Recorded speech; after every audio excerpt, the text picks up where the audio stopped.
everyone, in today's video, I'm going to show you how to pay using GCash in Netflix 2025. First that you need to do is to sign into your Netflix account. After that, hit next. And after that, choose the plan that you want to use. For example, I choose the standard plan and then hit next. After that, you have three options to pay. You can use credit or debit card or digital wallet or GCash and also add the mobile bill.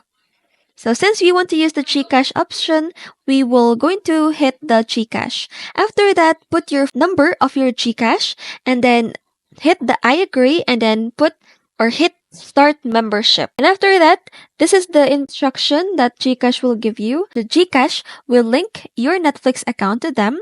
And then first instruction is to open your GCash app in your dashboard or make sure that you have an GCash account or GCash app. Second is to tap or scan the QR code from your phone to your laptop. After that, tap authorize to proceed with account linking.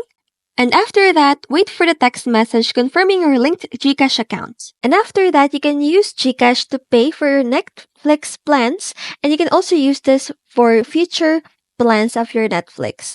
And that's it for today. I hope this video helps. And don't forget to like and subscribe. And see you on the next video.